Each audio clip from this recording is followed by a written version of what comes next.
At first, I thought it was a prank.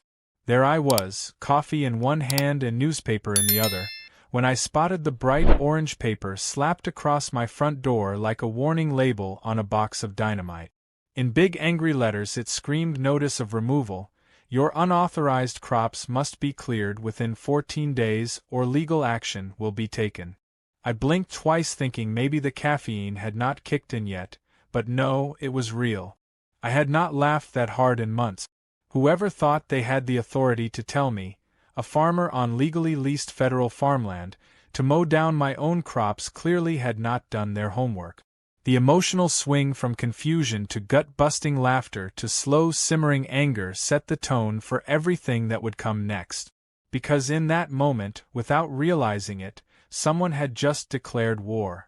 By noon, the neighborhood grapevine was buzzing louder than a beehive in July.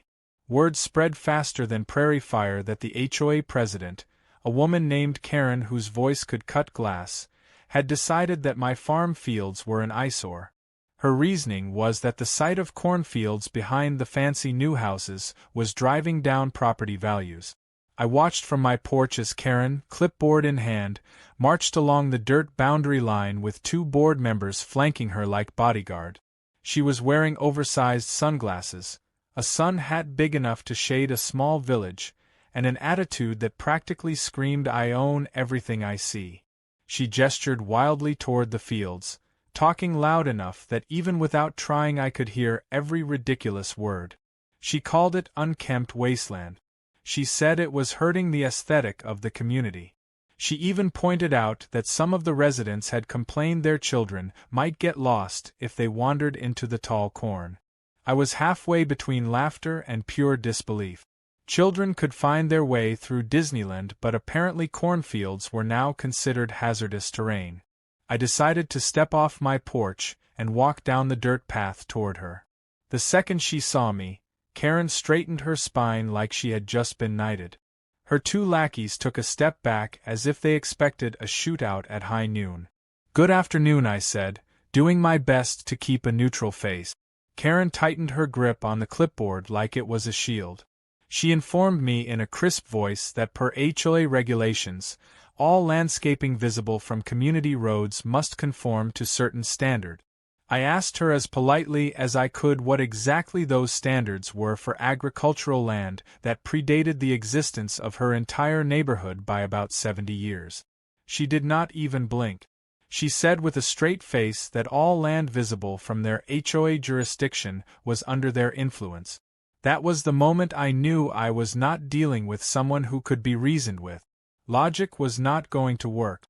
Facts were not going to work. Only consequences would work.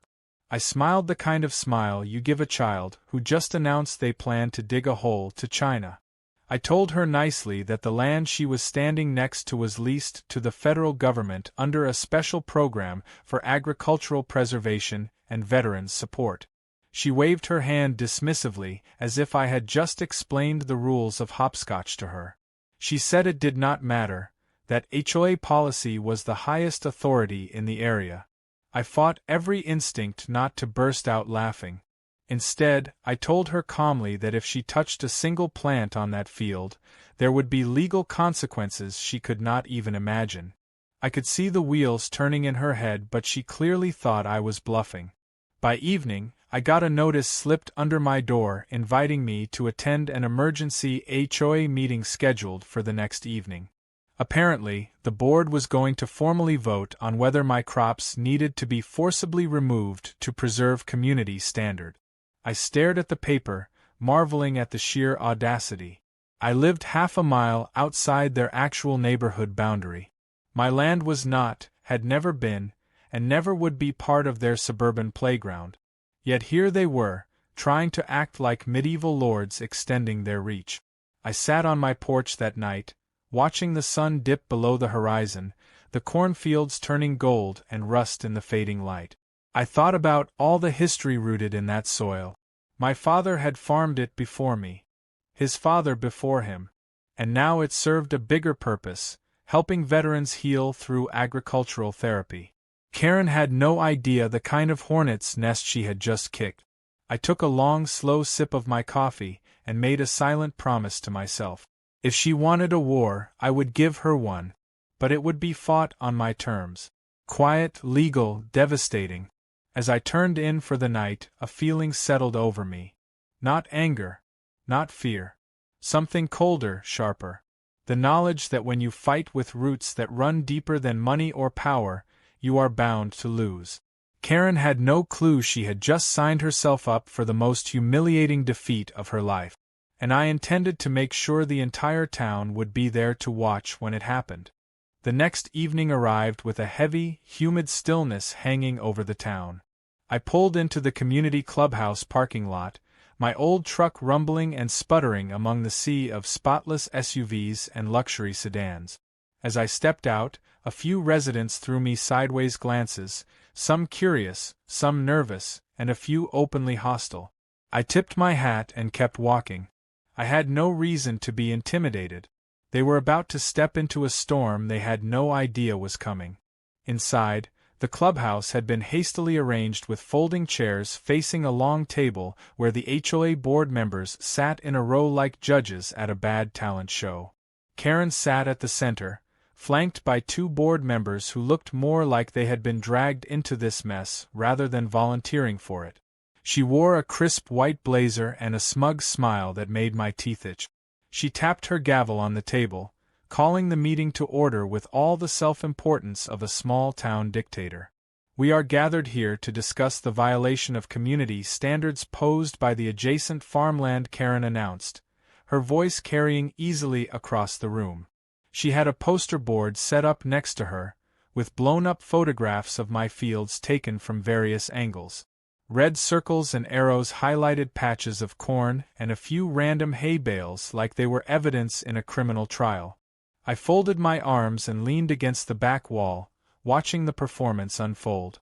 Karen rattled off a list of so-called grievances, everything from obstructed views to potential rodent infestations to depreciating home values. It was almost impressive how much nonsense she managed to cram into a single speech. When she finished, she opened the floor to comment. A few homeowners timidly asked whether the HOA even had jurisdiction over land outside the official neighborhood. Karen waved their concerns away, insisting that the visual impact alone gave them rights to enforce standard. One brave older gentleman stood up and asked why the farmland was there in the first place. I saw my opening. I straightened up and walked calmly to the front of the room.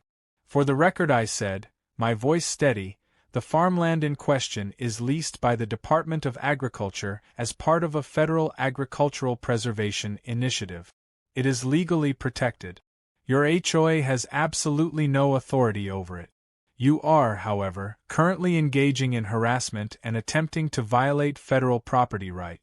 A heavy silence fell over the room. Karen blinked, her mouth opening and closing like a fish gasping for air.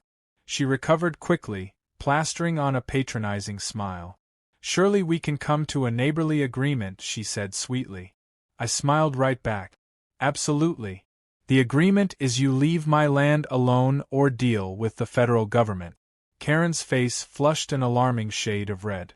She declared that if I refused to comply voluntarily, the HOA would take steps to remove the offending crops themselves and bill me for the costs. A murmur ran through the crowd. I simply nodded and said that every action they took would be documented and forwarded to the Department of Agriculture and the county sheriff. Karen banged her gavel, ending the meeting abruptly before things spiraled further out of her control. As I walked out, several residents looked at me with new eyes, suspicion replaced by worry. They were beginning to realize they might be dragged into something much bigger than they had bargained for. Over the next few days, the situation escalated. Karen sent me a certified letter with a final warning. I framed it and hung it on my office wall. Meanwhile, I called my contact at the Department of Agriculture, a no-nonsense woman named Brenda who had helped set up the farmland lease years ago. When I explained what was happening, Brenda laughed so hard she had to put the phone down for a minute. She promised to send an inspector out within the week to document everything officially. She also hinted that if the HOA really tried to interfere with the land, There could be criminal trespassing charges and hefty fines involved. I liked the sound of that. One evening around dusk, I spotted movement along the far side of the field. Squinting into the fading light, I saw a couple of Karen's cronies creeping along the fence line with measuring tapes and surveying equipment. They were so obvious it was almost cute. I grabbed my binoculars and watched as they tried to stake out some imaginary boundary line that would somehow put my fields under HOA control. It was like watching toddlers play pretend with real tools. I let them have their fun, knowing full well it would come back to bite them.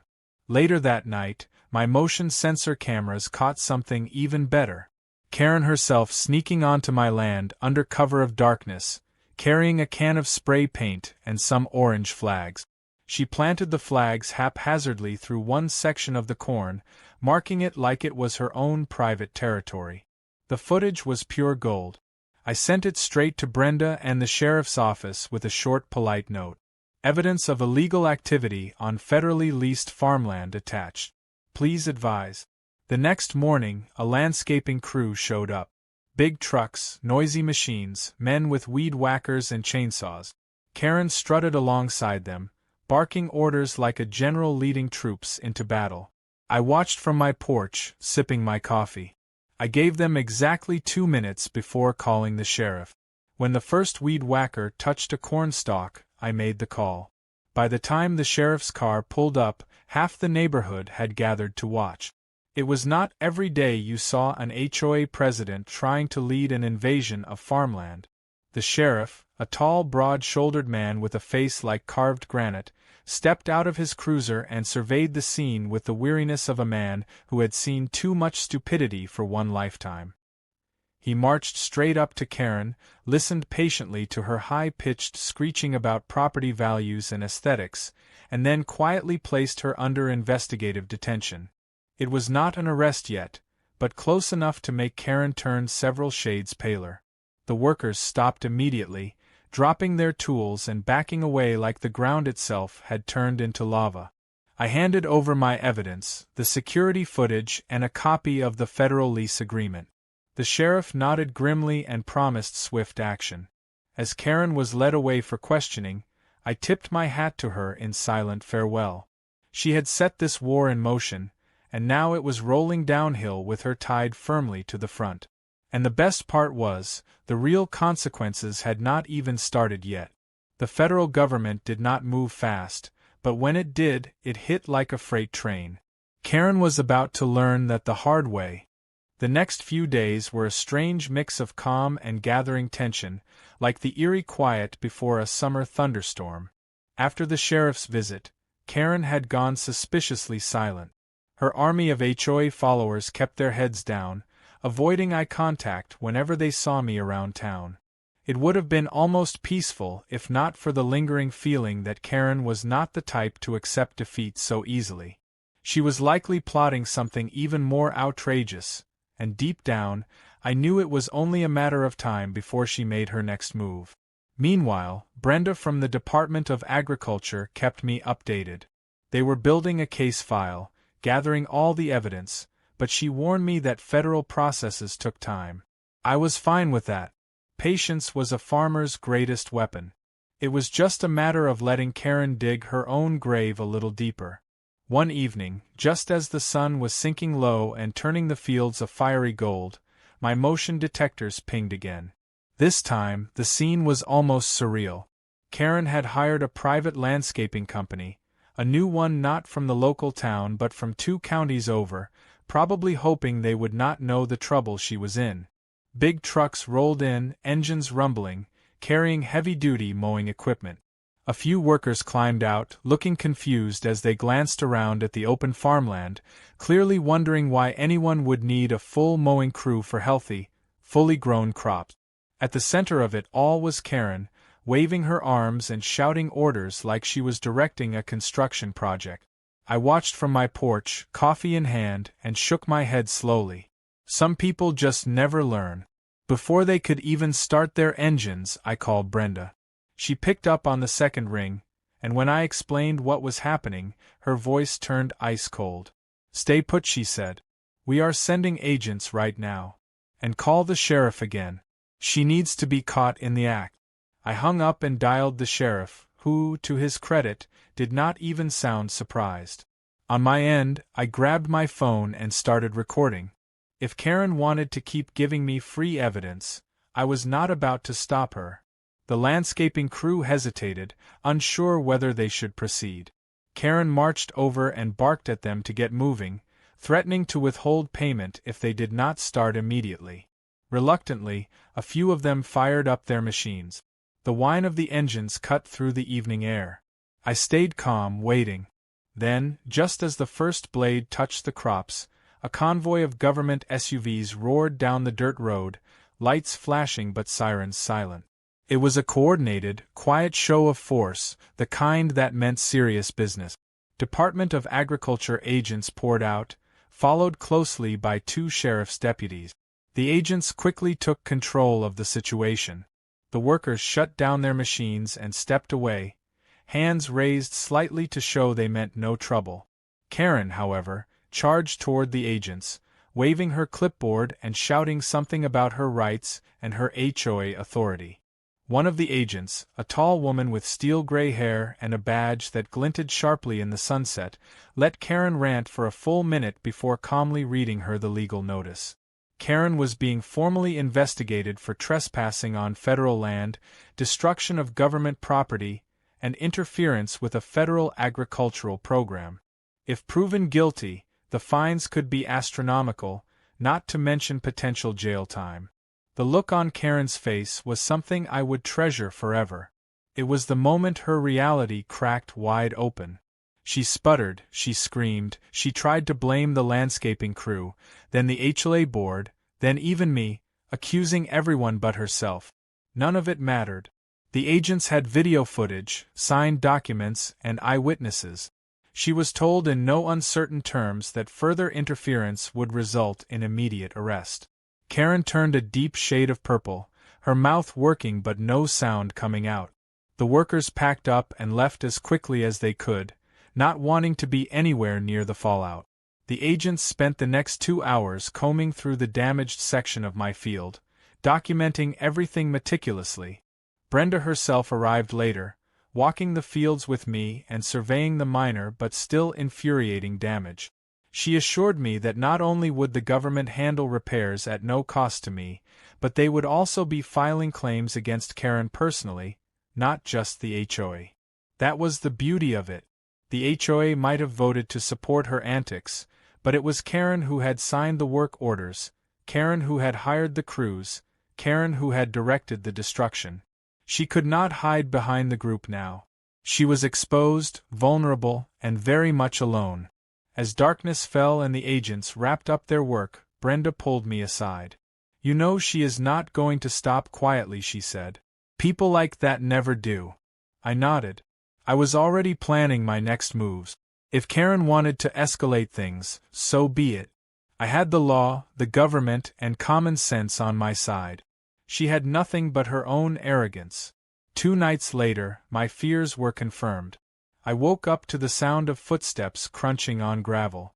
Grabbing my flashlight and slipping on my boots, I moved quietly toward the edge of the porch.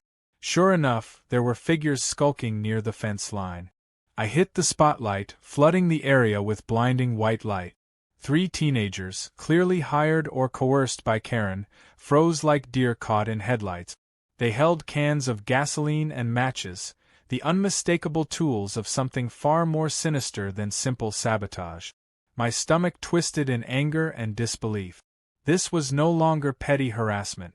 This was criminal, dangerous, and absolutely unforgivable. I shouted for them to drop everything and lie down on the ground. Maybe it was the authority in my voice, or maybe it was the pure terror of getting caught, but they obeyed immediately. Within minutes, the sheriff's deputies were there, rounding them up and taking statements.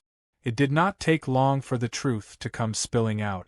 Karen had promised them money if they could damage the fields enough to make the land worthless. She had even promised to cover any fines or legal trouble. The deputies shook their heads in disgust as they cuffed the kids and led them away. I stood there under the harsh spotlight, looking out over my fields, feeling a surge of grim satisfaction. Karen had crossed a line she could never uncross. Now it was not just the Department of Agriculture coming after her. It was criminal court too. I knew the road ahead would still be messy, but one thing was certain. Karen had started a fire she could no longer control. And when the flames finally consumed her, I would be standing here still, the land strong and unbroken, exactly as it had always been. The news spread through the town faster than a brush fire. By the next morning, everyone knew that Karen had not only trespassed and vandalized federal farmland, but had also tried to orchestrate arson by recruiting teenagers to do her dirty work. The sheriff's department had issued an official statement confirming the arrests and the charges being considered, which included conspiracy to commit a felony, endangering agricultural land, and tampering with federal property. People who once followed Karen blindly were now backing away from her like she was radioactive. The HOA board members scrambled to distance themselves, some claiming they had never supported her actions, others pretending they had no idea what she had been up to. It was pure chaos, and for once, it had nothing to do with me. I watched from the sidelines, letting Karen's world crumble under the weight of her own stupidity. By midweek, Karen was formally served with federal charges. Brenda and a team from the Department of Agriculture returned to town for a full-scale inspection and investigation. They set up a temporary field office right in the community center, parking a couple of black government SUVs outside just to remind everyone who was in charge now. It was a beautiful sight, seeing those official vehicles lined up where Karen used to hold her ridiculous HOA meetings. The same residents who once complained about the fields were now falling over themselves to support me, terrified that their association with Karen might drag them down too. They hosted community events in support of farmland preservation, donated to the local veterans program, and even offered to help restore the minor damage done to the field. It was ironic how quickly loyalty shifted when people smelled real trouble. Karen, however, was not done trying to save herself. She hired a flashy lawyer from the city, someone who specialized in property disputes and who clearly thought he could bulldoze his way through small-town officials. The first move they made was filing a counterclaim against me, accusing me of entrapment, harassment, and defamation of character. I laughed when the paperwork arrived, a thick stack of ridiculous accusations and half-baked legal jargon. I did not even have to respond personally. Brenda's office handled it, filing a formal motion to dismiss on the grounds that Karen's actions were not just illegal but dangerous and malicious. Within a week, the judge threw out her claims like yesterday's trash. Meanwhile, the HOA board was imploding. A special emergency meeting was called, one that I attended just to watch the show. It was standing room only as angry homeowners packed into the clubhouse, demanding answers about how their HOA fees were being spent and how much liability they now faced because of Karen's crusade. The board president, a frazzled man who looked like he had not slept in days, tried to explain that Karen had acted independently and without authorization. Karen, sitting defiantly in the front row, shouted that the board had voted to support her actions and that she was simply executing their will. The room erupted into shouting and accusations. Some people threatened to sue the HOA, others threatened to sue Karen personally. It was a glorious mess, and I did not have to lift a finger to cause it. The final blow came when Brenda revealed at the meeting that the Department of Agriculture had assessed the damages and was seeking financial restitution not from the HOA as a whole but from Karen herself. The figure was staggering. Between the crop damage, the attempted arson, and the cost of government investigation and response, the total bill exceeded $500,000. Gasps filled the room. Karen turned pale, clutching her designer handbag like it might shield her from the reality crashing down around her. Brenda made it clear that if Karen did not settle the debt voluntarily, the government would pursue seizure of her personal assets, including her home, vehicles, and any investments she held. Karen tried one last desperate move, filing bankruptcy to avoid the fines. But federal debts are not so easily wiped away. The court ruled that because the damages were caused by intentional malicious acts, they were exempt from bankruptcy protections. Karen's lawyer quit shortly after, probably realizing there was no saving her. Within a month, foreclosure signs went up on her sprawling suburban home. Her brand-new luxury SUV was repossessed right from her driveway. Everything she had built, everything she had used to lord over others, crumbled into dust. The community turned against her completely. No one answered her calls. No one sat with her at meetings. Neighbors who once bragged about living in her HOA avoided her like the plague. She became a ghost haunting the very neighborhood she had once ruled. Eventually, I heard she moved in with a distant cousin 2 towns over, trying to start over where no one knew her name. But small towns have long memories. Her reputation would follow her wherever she went. As for me, life returned to a peaceful rhythm. The fields recovered quickly, the crops resilient just like the people who tended them. The Department of Agriculture awarded me a grant for improvements and security enhancements, recognizing the importance of protecting agricultural land from future interference. Brenda remained a strong ally, visiting often to check on the program and bringing news of other farmers standing up to suburban overreach. The veterans who worked the land with me took great pride in what we had accomplished. Every row of corn, every bale of hay, every patch of sunflowers stood as a living testament to resilience and quiet strength. We held a small community barbecue to celebrate the restoration of the land, inviting everyone who had supported us through the ordeal. It was a joyful, healing event. Children ran through the fields, laughing and playing. Old-timers swapped stories under the shade of the big oak trees. And I sat back, watching it all with a deep sense of satisfaction. Karen had tried to erase a piece of history, to trample over something bigger than herself for the sake of vanity and control. She had failed. The land had won. The community had remembered what truly mattered. And in the end, all Karen had achieved was the complete destruction of everything she thought she owned. As the sun set over the fields, casting long golden shadows across the land, I felt a profound peace settle in my chest. Some battles are fought with fists and fury. Others, like this one, are won with patience, persistence, and a little help from karma. And sometimes, if you are lucky, you get to see justice served with your own 2 eyes, standing tall on the very ground that others tried and failed to take from you. Even though the dust had mostly settled and Karen was long gone from the neighborhood, the echoes of her actions continued to ripple through the community. The HOA underwent a complete overhaul. New elections were held, and a fresh board was voted in, filled with people who had no interest in policing anyone's land or aesthetic. Their first act was to officially amend the association's charter to clarify that no authority extended beyond the physical neighborhood boundaries. It was a small but important victory, one that ensured no one would ever again attempt the kind of ridiculous power grab that Karen had. I was invited to the first meeting of the newly reformed HOA, not as a member, but as an honored guest.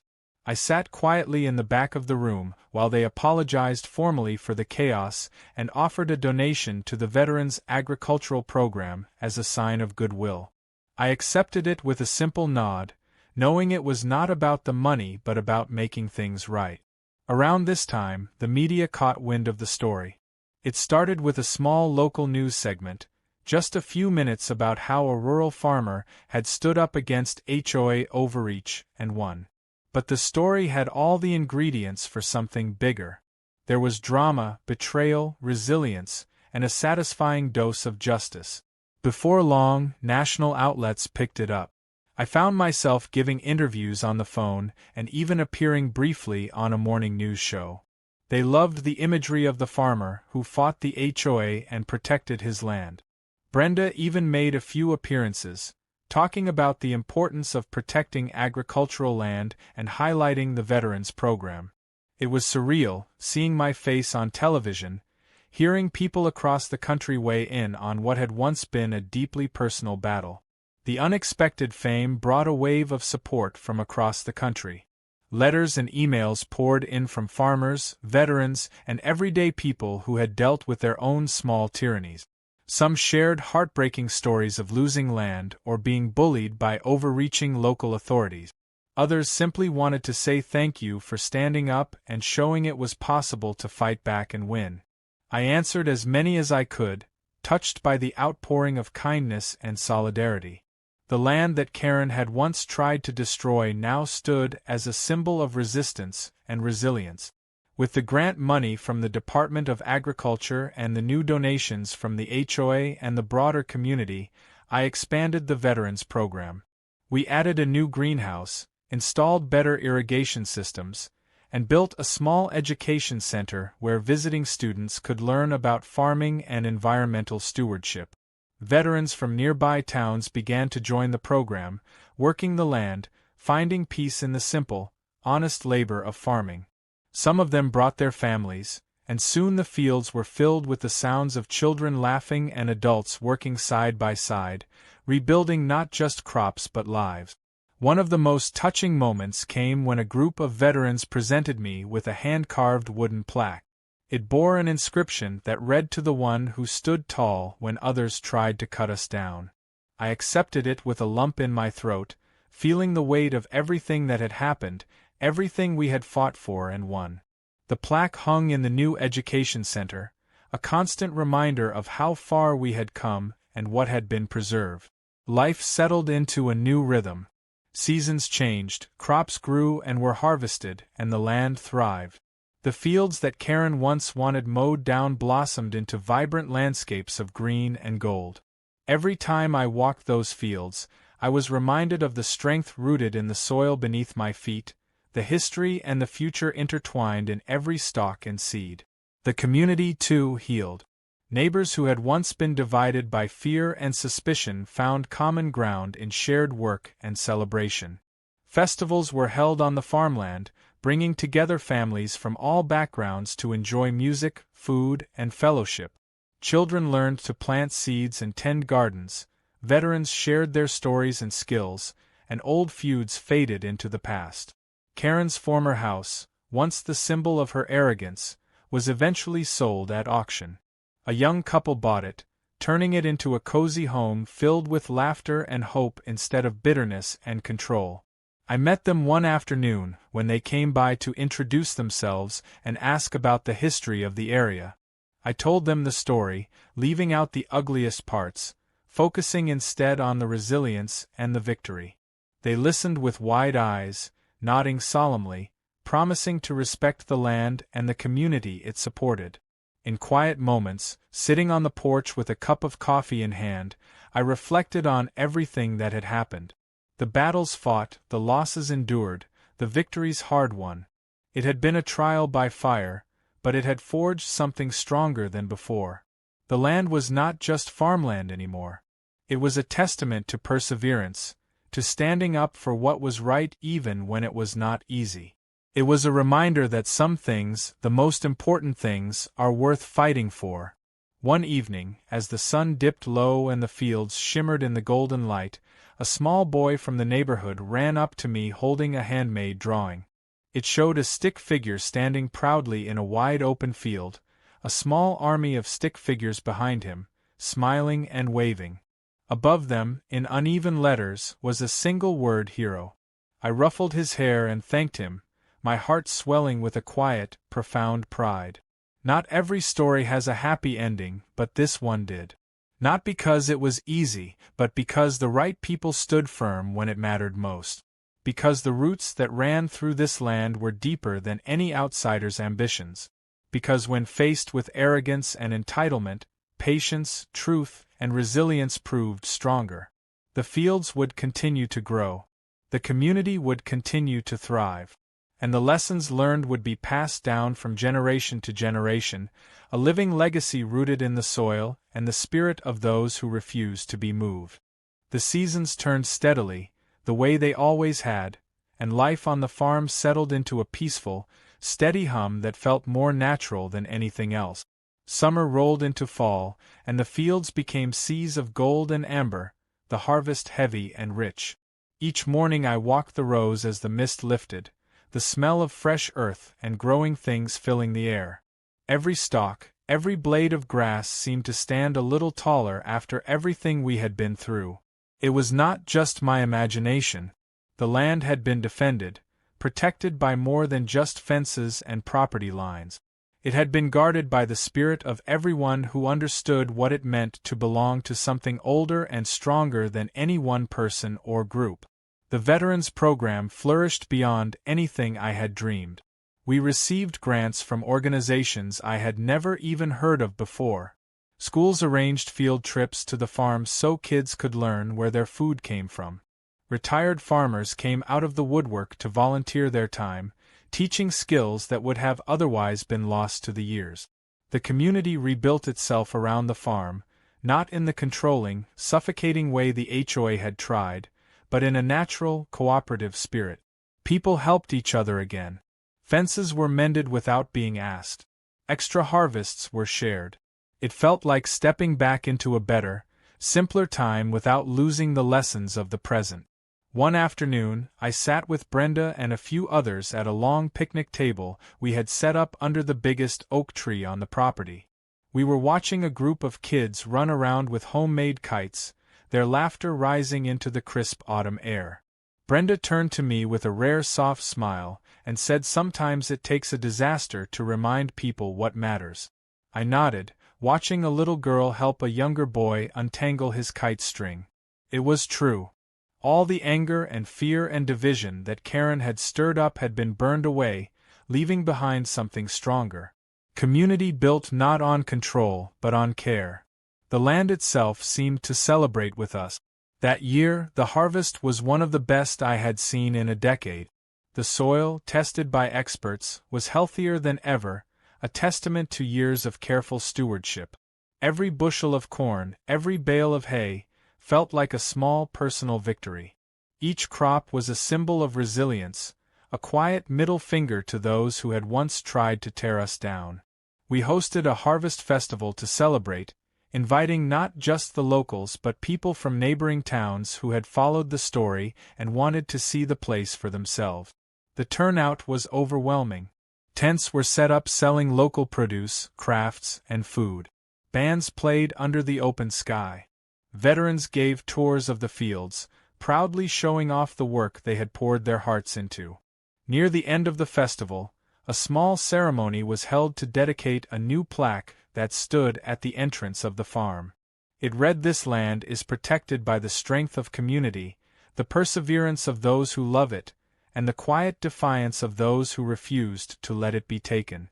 As I stood there with the others, watching the cloth fall away to reveal the words, I felt something settle in my chest. It was not just pride. It was peace. Real peace, earned the hard way. Karen's name became a cautionary tale, whispered in town whenever someone got a little too big for their britches. No one spoke openly about her anymore. Her actions had become part of local lore, a story told not out of spite but as a reminder of what could happen when arrogance met stubborn resilience. Her house, once a towering symbol of her status, was now a cheerful home filled with laughter and warmth, owned by people who understood that real wealth was measured in roots, not fences.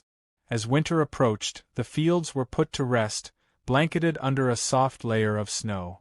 The veterans still came by, tending to the greenhouses and preparing for the next season. Plans were made for new crops, new programs, even an expansion into animal husbandry.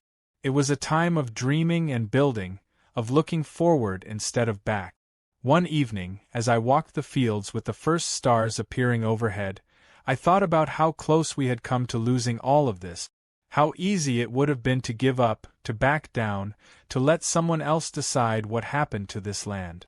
But that was not who we were. That was not who we had ever been. Standing there in the quiet night, I felt a deep connection to every farmer who had ever worked this land, every veteran who had found peace in its soil, every neighbor who had stood up when it mattered. I thought about the battles fought not with fists, but with patience and principle. About how sometimes the greatest victories are the ones that seem the smallest to outsiders but mean everything to those who live them. In the end, Karen had been right about one thing. This land did have a powerful impact on the community.